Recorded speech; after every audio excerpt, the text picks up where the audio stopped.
السلام علیکم ورحمۃ اللہ وبرکاتہ۔ ناظرین، استقبال ہے فکر و خبر اسٹوڈیو میں رضوان احمد ندوی ملکی اور عالمی اہم اور خاص خبروں کے ساتھ۔ تو ناظرین، بڑھتے ہیں خبروں کی تفصیلات کی طرف۔ غزہ پر جاری نسل کشی کا آج 685واں دن ہے اور اس کا آغاز اس اعلان سے ہوا ہے کہ اسرائیلی فوج کے ترجمان نے شہر غزہ پر حملے کے ابتدائی مراحل شروع کرنے کی تصدیق کی ہے، جبکہ فلسطینی مزاحمت اب بھی جارحیت کا ڈٹ کر مقابلہ کر رہی ہے۔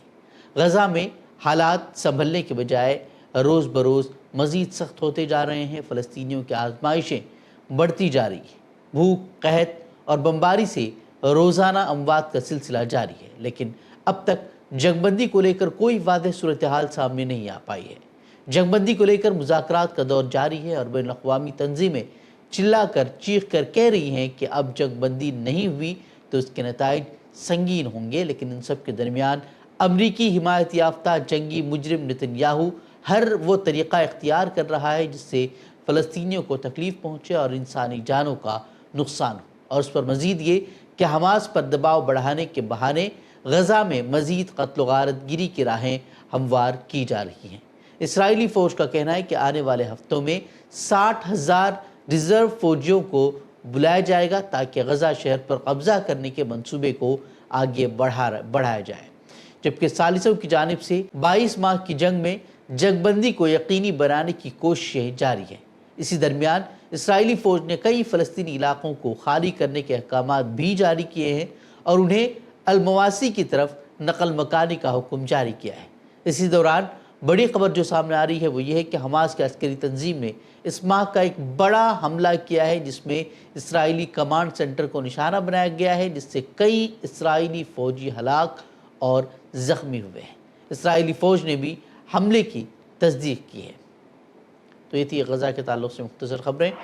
اپوزیشن اتحاد انڈیا کے نائب صدر جمہوریہ کے امیدوار اور سپریم کورٹ کے سابق جج بی سدرشن ریڈی نے ایوان کے سینٹرل ہال میں عظیم اتحاد کے اراکین سے خطاب کیا۔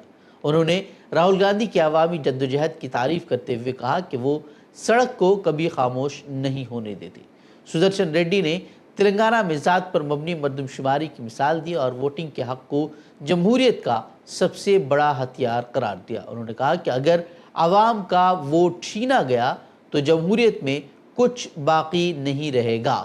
وہیں ریڈی نے واضح کیا کہ نائب صدر جمہوریہ کا عہدہ سیاسی نہیں ہوتا۔ قابل ذکر ہے کہ وہ آج پرچے نامزدگی داخل کریں گے اور ان کا مقابلہ این ڈی اے کے امیدوار سی پی رادھا کرشنن سے ہوگا۔ بتا دیں کہ انتخاب 9 ستمبر کو ہونے جا رہے ہیں۔ لوک سبھا میں مرکزی وزیر داخلہ امت شاہ نے 130واں آئینی ترمیمی بل پیش کیا جس پر اپوزیشن نے شدید ہنگامہ کیا۔ بل میں التزام ہے کہ اگر وزیر اعظم، وزیر اعلیٰ یا کوئی وزیر 30 دن تک جیل میں رہے تو وہ عہدے سے ہٹا دیا جائے گا۔ اپوزیشن لیڈر راہل گاندھی نے بل کو جمہوری طاقت سلب کرنے والا قرار دیتے ہوئے کہا کہ یہ نظام کو قرون وسطیٰ کی طرز پر لے جا رہا ہے جہاں راجا اپنی مرضی سے کسی کو بھی ہٹا سکتا تھا۔ انہوں نے الزام لگایا کہ حکومت ای ڈی جیسے اداروں کا استعمال کر کے منتخب نمائندوں کو آسانی سے ہٹانے کا راستہ بنا رہی ہے۔ اور راہل گاندھی نے سابق نائب صدر کے استعفے پر بھی طنزیہ تبصرہ کیا اور کہا کہ جو شخص راجیہ سبھا میں گرجتا تھا وہ اچانک خاموش کیسے ہو گیا۔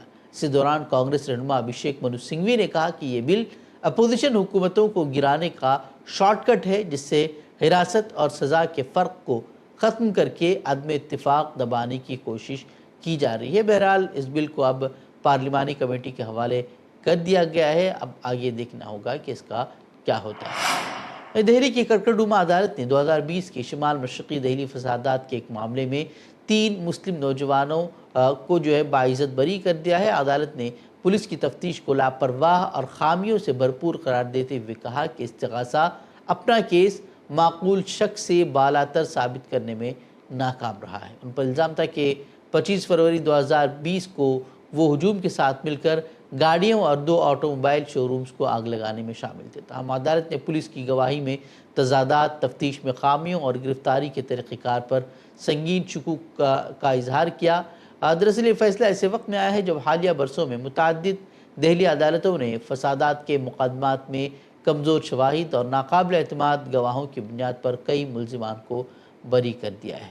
ویسے آپ سبھی کو معلوم ہے کہ دہلی فسادات کیسے ہوئے تھے، کس طریقے سے اس میں CAA مخالف مظاہرین کو پھنسایا گیا، اور اب تک بھی جو ہے کئی جو نوجوان ہیں، مسلم نوجوان، وہ جیلوں میں بند ہیں، جبکہ جنہوں نے فسادات کی آگ بھڑکائی، نفرت انگیز بیان بازی کی، وہ BJP رہنما آج بڑے بڑے عہدوں پر فائز ہیں۔ ملک بھر میں مساجد اور مدرسوں کو نشانہ بنانے کی مہم ایک معمول بنتی جا رہی ہے، کبھی اتر پردیش، کبھی اتراکھنڈ، اور اب بات جو ہے وہ کانگریس حکمران ریاستوں تک پہنچ گئی ہے۔ تلنگانہ کے دارالحکومت حیدرآباد میں ہندوتو کارکنوں نے مذہبی منافرت پر مبنی احتجاج کیا مدارس کے خلاف۔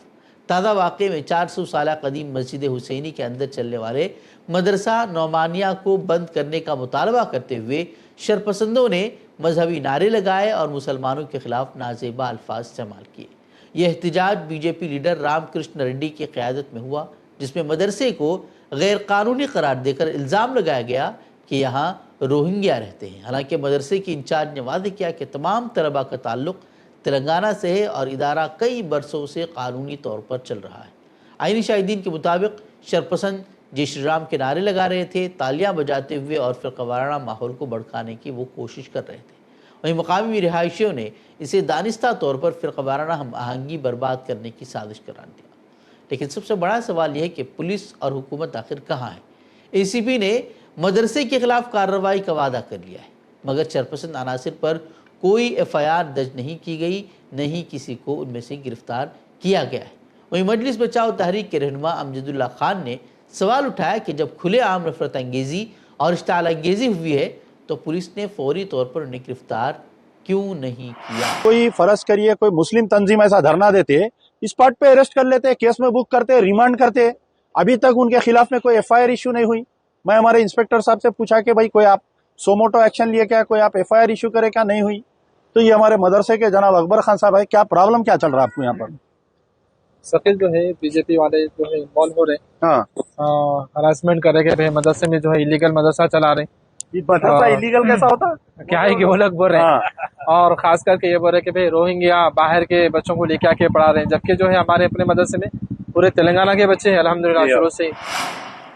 دہلی میں عوامی سماعت کے دوران وزیر اعلیٰ ریکھا گپتا پر حملے کے الزام میں گرفتار راجیش کو عدالت نے 5 دن کے پولیس ریمانڈ پر بھیج دیا ہے۔ دہلی پولیس نے بتایا کہ وہ ایک عادی مجرم ہے جس کے خلاف راجکوٹ میں شراب اور دیگر مقدمات سمیت 5 کیسز درج ہیں، اگرچہ زیادہ تر میں وہ جو ہے وہ بری ہو چکا ہے۔ گزشتہ روز جن سنوائی کے دوران اس شخص نے کاغذات پھینک کر وزیر اعلیٰ کو تھپڑ مارنے کی کوشش کی تھی، لیکن سیکیورٹی اہلکاروں نے بروقت کارروائی کر کے حملہ ناکام بنا دیا۔